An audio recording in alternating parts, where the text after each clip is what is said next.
of artificial intelligence, concern with working on language was all about syntax. And people were just parsing sentences and putting them in grammars. And I thought, really, how about meaning? Don't we have meaning? Don't people have ideas they want to convey? And as I started to work on that and figure out how to represent that, I ran into the problem of inference. People just don't say X, there's also Y. So when I tell you John hit Mary, well, you might want to say, well, why did he do it? And is she angry? Did she hit him back? I mean, you have 1,000 ideas in your mind. And so it isn't just the words or even just the ideas, but there's more than that. And that led to naturally to case-based reasoning. And the real problem, the reason for case-based reasoning was I was fighting with the expert systems people. We were seeing an AI in the 80s what we're seeing AI now, which is way overhype about it. And so people are constantly talking about expert systems were going to change the world. Well, expert systems were rule-based.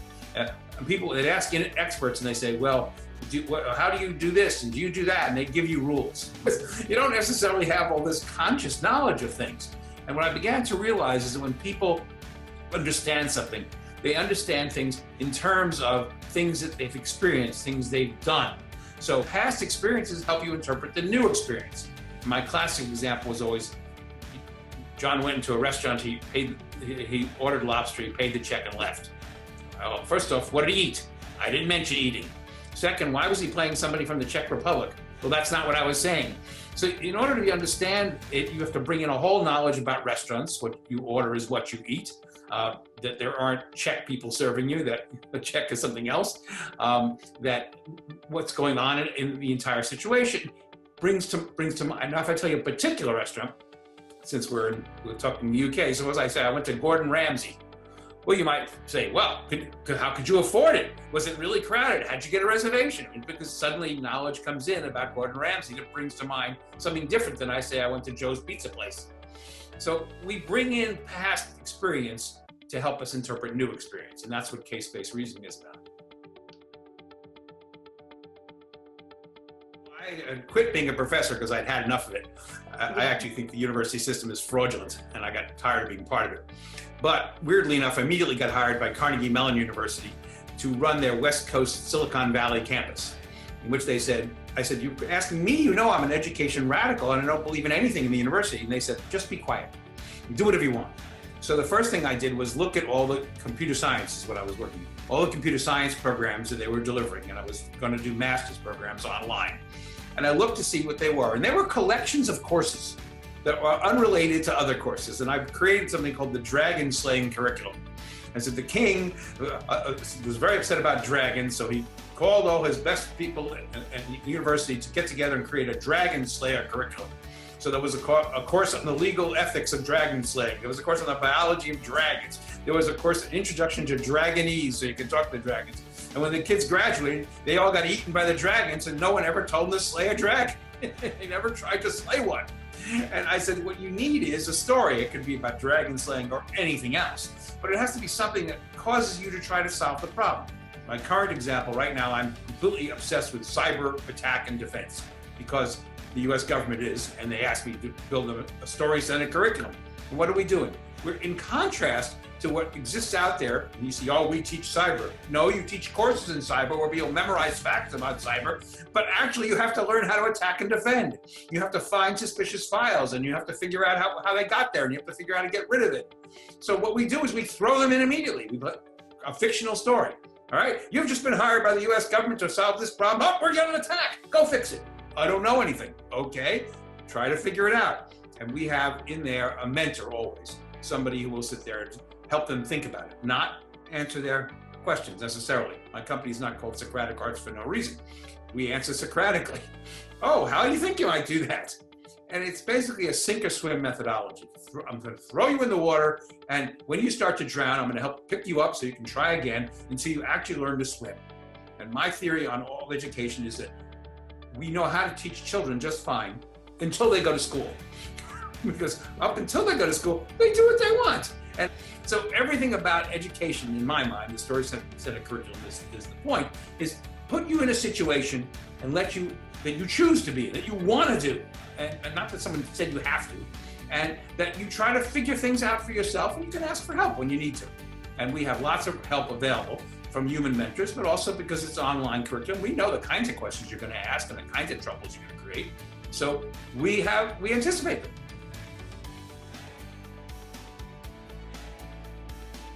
So story center curriculum is a piece of fiction that you get involved in. It's like a movie. You go watch a movie, you're involved in the movie, you care what happens.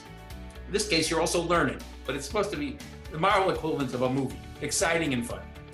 What I think about education is that you should have something you want to do, and then I should help you do it. That's why I'm back to 6-year-olds. She was coming up for whatever she was coming up for. It was her goal, not mine. I don't remember what she was coming for. Who cared? She had a question, she asked. And so the issue is, why don't we treat students that way in corporations or in school? Corporations, frankly, hate training. So what they try to do is make it as short as possible. That's why right now you see with 2-minute lessons, or 1 hour lessons, or because you can't learn a damn thing in 2 minutes or 1 hour. What you have to do is dive in and try stuff out and fail a lot and have somebody help you. And that's the only way to learn. It will take a long time to learn that way. So it's never going to be a course. Courses themselves are the problem. Never going to be a 40-hour course. You can learn nothing in 40 hours. Well, you could learn to swim, little things. Nothing complicated in 40 hours. Because education takes practice and takes trying stuff out. And training corporations and schools don't want to spend the time on that. The school story is this. You probably not know why you studied what you studied at school, but I'll tell you why. Because you're training to be an orator in the Forum in Rome. That's who designed the curriculum. History, literature, philosophy, mathematics. The Romans decided that. They decided that for training orators in the Forum. The orators in the Forum who were being trained were, of course, the elite rich who were never going to have to work.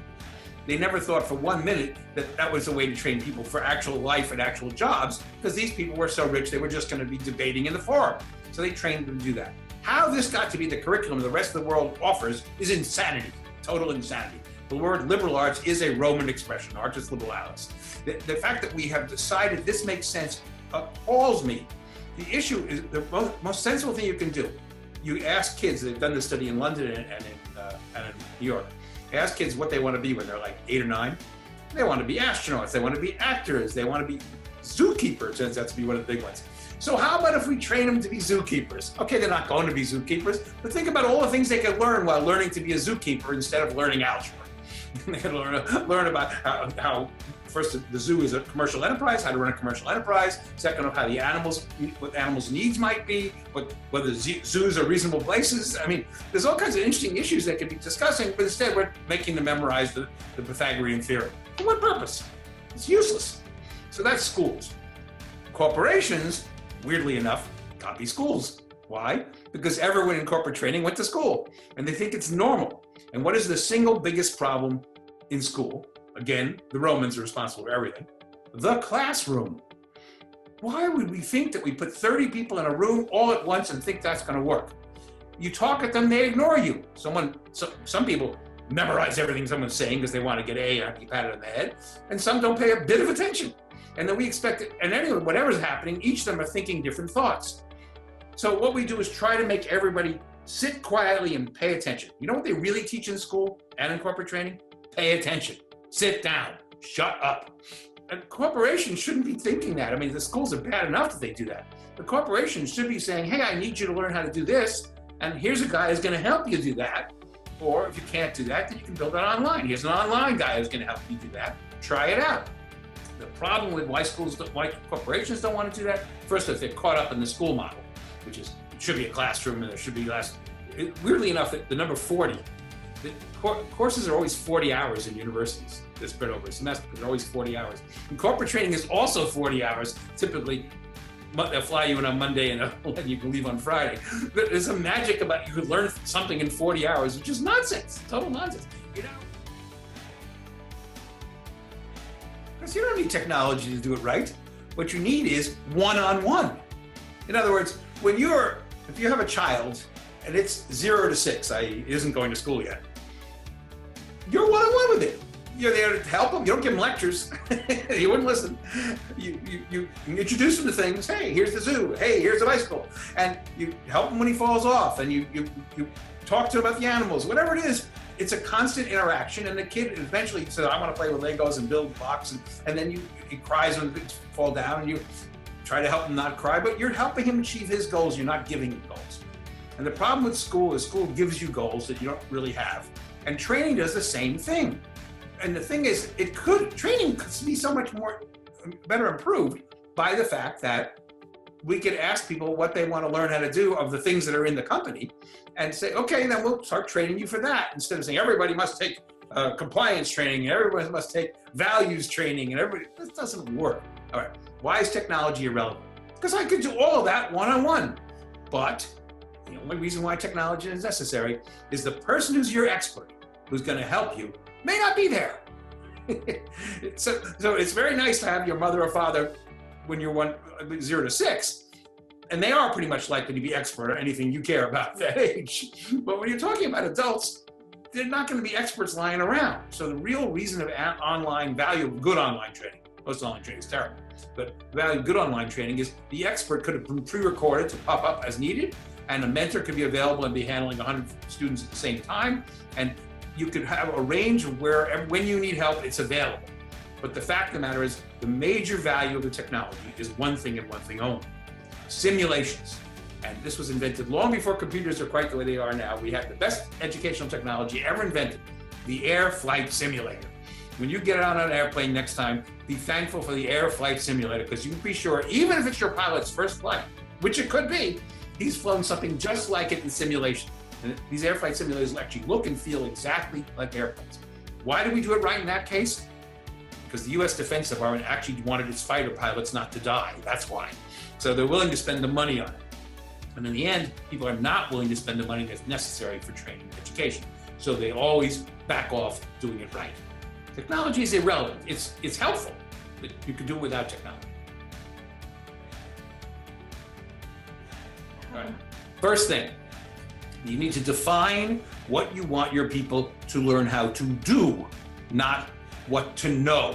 And I had this problem. I was hired by a German water utility a few years back to help them think about training. And I spent an entire week with their staff. And at the end, I said, okay, now bring in your expert, because it was a human resource training thing they wanted. Bring in your expert and interview. And I just sat quietly. And they just asked questions, asked questions, and asked questions. And every question they asked is, what does a new hire need to know? I said, after an hour of this, I said, so you didn't hear a word I said?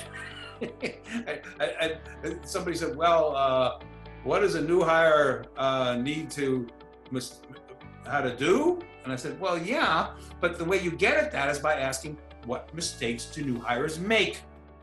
And this was a German water utility. And they said, oh, the expert said, oh, well, they don't understand how to answer questions about computer programs. I said, what? They'd never even bothered to ask to get the answer of what this company was really doing, is it was selling software to other water utilities. And when the new hires had to answer the phone to deal with software breakdowns. And these people never even got that question. They never understood what question to ask. So the person who was the expert was basically had memorized the new hire manual, was essentially reading it back to them. And I was like, no wonder your courses aren't work, because you got to understand that it's about not being able to do something, and you got to go find out what that something is. The best way is to find out what the mistakes are. So that's one. The second tip, throw them in the water. Let them sink. Let them drown. Let them demand, I need help. Let them figure it out on their own. Drowning's a little strong, so let them flail and say, I need help. Well, what's your problem? What do you need help with? Why can't you figure that out?